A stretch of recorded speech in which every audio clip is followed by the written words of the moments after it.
Hey, how you doing? In this video series, Independent Freight Dispatcher Workflow 101, we're going to be going from the beginning to the end of freight dispatch. Starting with the paperwork all the way up to booking your first load. So when you first get started, you're going to need to have two pieces of paperwork. That's your carrier agreement and the carrier profile. And the carrier agreement is just a written agreement that allows you to dispatch the carrier and to sign paperwork on their behalf. And this is what that carrier agreement looks like. It's going to have your company name up here, business email, company phone number. If you have a website, it's going to have that. It's going to have all the legal jargon, the limited power of attorney, everything you need to dispatch a driver. You're going to sign it down on the bottom, at the bottom of the dispatch agreement. And like I said, this is your basic dispatch agreement for being able to dispatch a carrier. And next, you're going to need the carrier profile. The carrier profile is just basically for the driver to tell you what lanes he like to run, what equipment types he have. It has the driver's basic information. It'll have on there how much weight the driver want to haul, and etc. And as you can see up top, you have the driver. The driver put his basic information, his emergency contact. If he had a van, if he only had one van, he'll put one. If he had more than that, he'll put that number. And the same for reefers or flatbed. Now, if that driver is set up with any brokers, he's going to put that information down, because if he's set up with those brokers, you won't have to send onboarding documents to those brokers, and they're not going to have to send you their onboarding process for you to for them to be able to give you freight. And once you get set up with a broker, you only have to do that one time. That's just a one-time process for that driver. And as you can see down here, the driver can put, what's the minimum cents per mile he could take? How many picks will he take? Like one pick, one drop, one pick, two drops. The max deliveries. Do he want to touch the freight? Will he drive in the mountains? Will he go around tolls? What's the maximum weight limit? And down here, like, what zones will he run? What lanes will he run? And any additional comments. So, as a dispatcher, the main two pieces of paperwork that you need is the carrier profile and the carrier agreement. Now we're going to talk about what's the onboarding documents that a driver needs to send to you for you to dispatch them. And the first one is his MC certificate. And that's just his operating authority, which allows him to drive the truck. And you always want to make sure that it's still active. So you want to check to make sure that it's still active.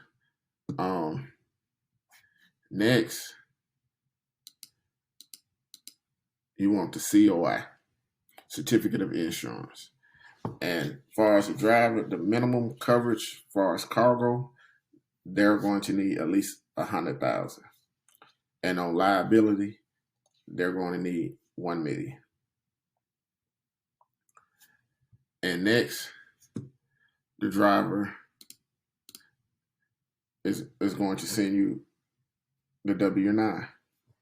The W-9 just basically has the driver business name, his EIN number, and his tax information. And the next document you need from the driver is the NOA, Notice of Assignment. And this document right here allows the factoring company to check the broker credit. And that's the onboarding documents that you need. And why do you need these documents? Because every time you book a load, if you're not set up with that broker, they're going to ask you for these documents.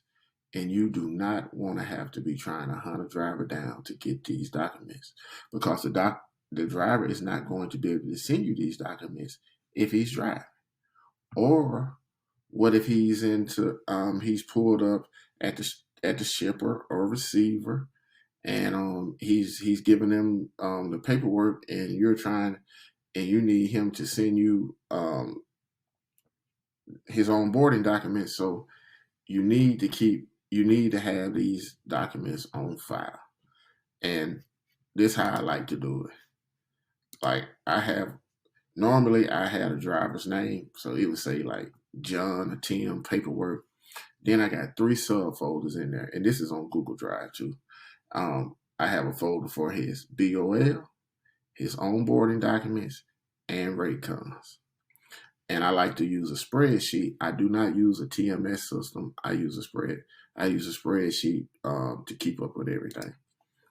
And like for this base one, you just say this is John Doe. I put his MC number right here, his DOT number, and you see these links. So what I like to do is I'll come back and like for COI, his certificate of insurance, I'm gonna hit get link, and it's gonna give me a link, and I'm gonna copy that link, and I'm gonna hit done, and I'm gonna go back in here, and I'm gonna copy that link. Paste it. And the same thing like for the W9, we'll come back out, get link, copy, hit done, go back to it, and put it in here. And when I'm talking to a broker, I always have this in front of me. All the driver's information I have in front of me. And you can see when you click on it, when you just hover over the link for that document comes up. So you can just click on it and bring it up anytime that you need it. And over here, it's the load history that I like. So when I'm booking a load, I'm putting the pickup date, the origin, the time, the drop off date, the destination, estimated time that the driver think that he'll arrive. I'm putting the commodity, the weight, how many miles it is, the estimated rate, deadhead if he got a deadhead any miles, and in the folder that I got rate con and bill of ladings for the BOL. When I get those, I'm going to do the same thing. I'm gonna put them in that folder, and then I'm gonna click on them, get the link, and I'm just gonna put the links down here. So anytime I need to pull up a rate con or I need to pull up a BOL, it's very easy for me to get to. Because whenever, like I say, I'm dispatching the driver, I'm booking a load, this is what I have in front of me. I like to have all this information. The driver might call you and ask you like, that load I ran three weeks ago, what was the weight, or how many miles were that? It's just you just want to have all that. You want to be very, very, very organized. Organization will save you.